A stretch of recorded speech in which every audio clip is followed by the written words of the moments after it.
The TicWatch is another new entrant into the smartwatch arena. So since Fitbit bought and shut down Pebble, they've also bought and shut down Vector. They're kind of like a more fashion-centric Pebble. So they still had a black and white e-paper screen. They were very much focused on watches looking like watches and having some smart functionality as well. And they also boasted extremely long battery life, something in the range of like 30 to 40 days. This is not that. The TicWatch 2 was a crowd-funded device on either Indiegogo or Kickstarter, but I think it was Kickstarter. It is very much a full-featured watch, but I think it still draws the line between trying to be a computer on your wrist and just being a notifications manager, and I think it does it really well. And I think it errs on the side of notification manager very, very well. My phone beeped and my wrist is vibrating, so that is a good sign. It means that I'm an idiot that forgot to put his phone on Do Not Disturb mode. So, what is the TicWatch 2? It is this beautifully made, actual watch-looking device. I spent a bit more money and I got the oak variant, which has a stainless steel frame, and it comes with a leather band. There is also an onyx version, which is stainless steel again, but it's powder-coated black, and it comes with a metal link bracelet, and also the cover glass is changed to sapphire. And there's also a cheaper version, which swaps out the stainless steel for high-quality aluminium, and the leather bands for silicon bands. But the good thing is, they use standard watch straps, which is 22mm watch bands with quick release pins, meaning you could buy the sport one and the leather band here, but I personally wouldn't buy this one.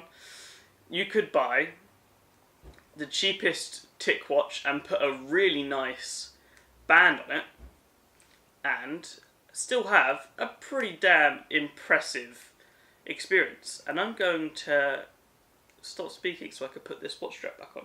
And in doing so, I just put the watch in low power mode. So I'm going to stop fondling it for a second. The TicWatch 2 is a beautiful watch, and it is quite watch looking. And again, this sounds really silly, but in the era where most smartwatches look like computers on your wrist, the TicWatch 2 is really nice break from that. The only oddity is that in the standard configuration of where you're supposed to wear it, the crown is on the wrong side, and that's because of the TicWatch's standout feature called the tickle strip. Now I'm gonna put some B-roll in to show me using the tickle strip, but for those of you, wow, words are escaping me today. Whereas Apple has the digital crown, Android Wear uses swipes, and Tizen on the Gear S2 and S3 uses a rotatable bezel.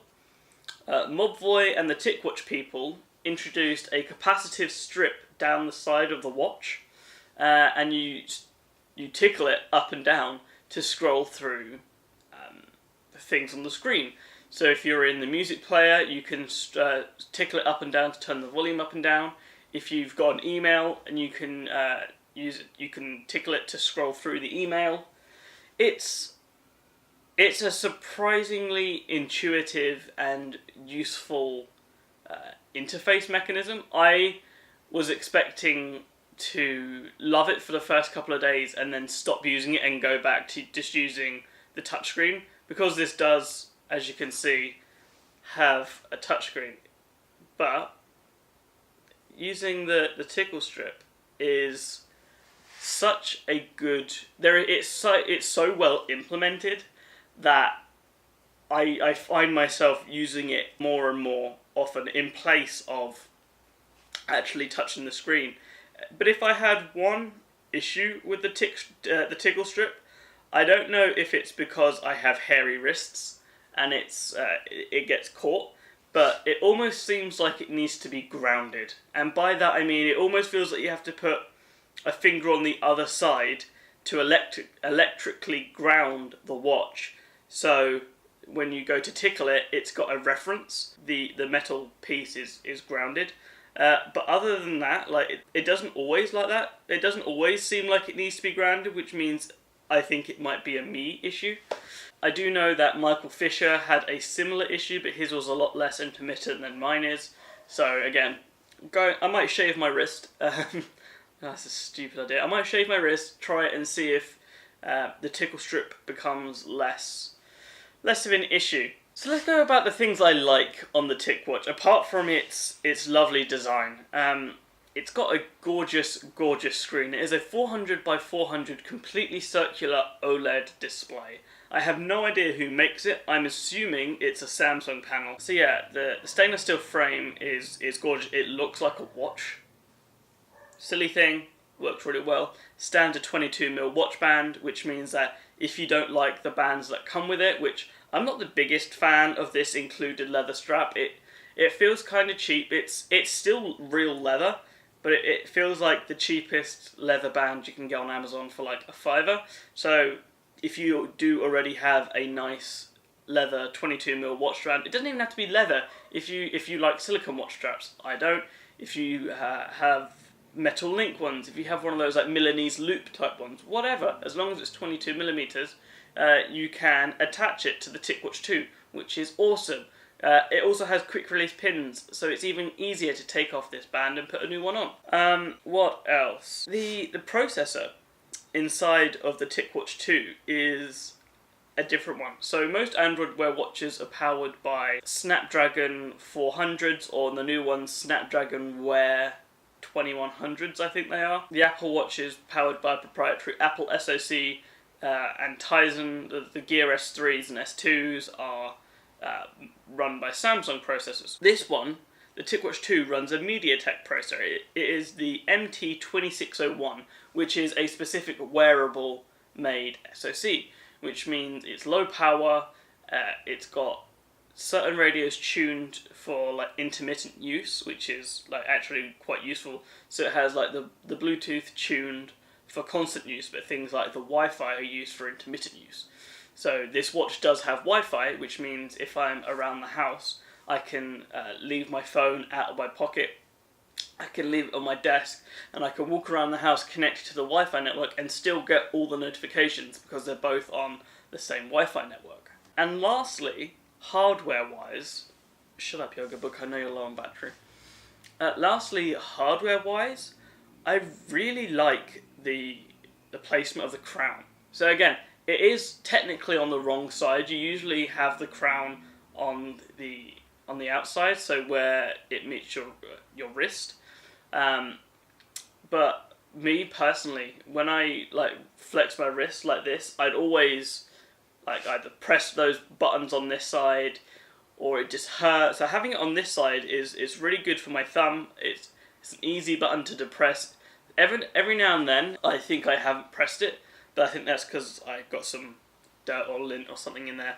I cleaned it out, absolutely fine again, so kind of a weird one-time thing. But I like the placement, I like the actuation feel of the button itself. It's not mushy, it's not too hard to depress, it doesn't wobble, it's just a really nice button, which is surprisingly hard to do after trying out a couple of these things. So let's talk about TicWear. Now TicWear is the OS that the TicWatch 2 runs. I am running TicWear 4.5.1, the international release, and I am on the stable build. And I say the stable build because there are two. There is the stable build and the beta build, and you can switch between them like at your own discretion. It is super easy. You go through the settings right at the bottom, and you can change between the stable release and the beta release. It tells you things might be broken. I'll insert a screenshot below from the watch itself. And that's something else that I think is quite amazing. The screenshots that, I mean, obviously, this has native screenshot functionality. The screenshots that come off are beautiful. So it has, obviously, the 400 by 400 screenshot of the watch itself. But instead of just providing you with a circular image on like a black background, it's got like a silhouette of the watch, and it says TicWear underneath. So like obviously these screenshots are designed to be shared, It is a beautiful way to implement screenshots, and the screenshots are done simply by double tapping the crown button. You get a vibration, it says the screenshot is saved to the photo gallery on your phone. So I'm now going to have yet another screenshot on my phone. Talking about TicWatch is probably one of my new favourite OSs. It's a full build of Android. It's Android 5.1, so it's not the newest version, but it doesn't have any Google services, it doesn't have Google Play, it doesn't have anything like that. It doesn't need them. It does what it does well, which is being a notification manager, super well. So one of the things here is, as I said, it doesn't have many third-party applications. It doesn't need them. I don't know what other people use their smartwatches for, but for me, a smartwatch is an is-it important machine. So that it's for triaging notification. Now, I don't need an Uber app on my watch. I don't need a Hungry House app, which is a takeaway service. I don't need all this extraneous stuff. I need it to send me my notifications. And sure, like, give me a music remote so I can control the music on my phone. Like, that's fine. But I don't need a gazillion third-party applications. I mean, I haven't even got any on here. Yeah, no, I haven't even downloaded any third-party watch faces, and there are tons of third-party watch faces. I haven't felt the need to get them, because the built-in ones work so well. The one I'm using now is called Nomo Black, and it is this beautiful, minimalistic analog watch face with the date, the time, the current weather, a second clock, and a battery percentage gauge. Like, it's such a simple one, and then it goes, after a second or two, it goes into low power mode, and everything goes black and white, and it gets rid of the ticking seconds, because obviously that means it must refresh a lot. So now it only refreshes once when the time changes. So the built-in apps and the built-in watch faces are good enough for me. If you are a type of person that wants to sideload applications, or you do want an Uber app on your watch, or something along those lines, this is not for you. It does have some third-party applications. I tried one. It was a metronome app, and again, it used the tickle strip to change the tempo of the metronome, but again, it's like, how often am I going to need that? It doesn't seem worth it. Like I said, for me, it is an is it important machine. So my notification, and that's it. Whether it's texts, emails, instant messages, Slack, calendar, like Trello, any of those, they all come through to here, and they are priority notifications, and that's what they are.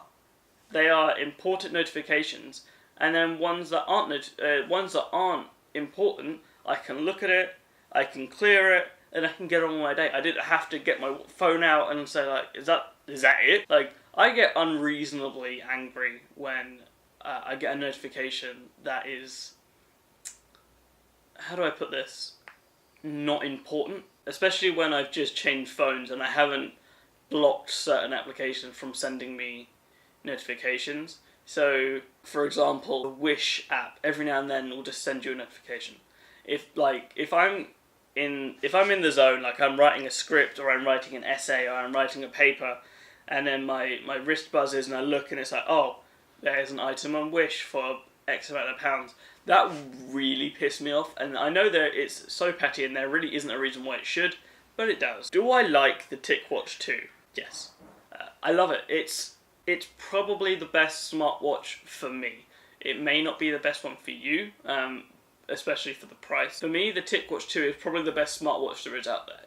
It's not perfect. It does have its shortfalls, mainly in the battery life. This is charge every day or every other day. If you're like light on the second day, you might go into power saving mode around like 5-6 p.m. So aside from battery life, which again isn't horrendous, I'm used to charging my phone every night. Aside from battery life, including the somewhat meh battery life, I still love this thing.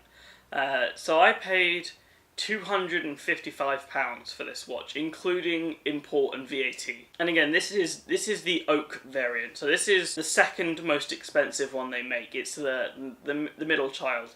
The Onyx is the most expensive one, then there is Oak, and then there is the Sport one. In hindsight, do I wish I would have bought any of the other two? I don't know. I think it would be nice to check out the Sport one and see the difference between the stainless steel and the aluminium frames. I'm not a big fan of darker watches, so I'm not really thinking much about the Onyx version, though it would be nice to have sapphire cover glass, especially seeing as I haven't been able to find any screen protectors for this watch. It's a great watch. It uses Android as part of its OS, so it's, I mean, I've had it for about a month and it's had 3 major OS updates in that time. It charges via standard Qi chargers, so all those Qi chargers I bought when I had the Nexus 4 and Nexus 5 that have been pretty much left unused since no new phones apart from Samsung ones use them, I can start using again. So again, in my office I have a Qi charger. If I'm in the second day and this is like maybe 2-3 in the afternoon, it's getting a bit low, I just throw it on the Qi charger for like 10-15 minutes and then it gets up to 50% and then I can wear it for the rest of the day, go to bed and put it on charge overnight. Like, it's so easy to get Qi chargers for super cheap that it doesn't really bother me. Like, it's such a good watch and everything has been implemented so well.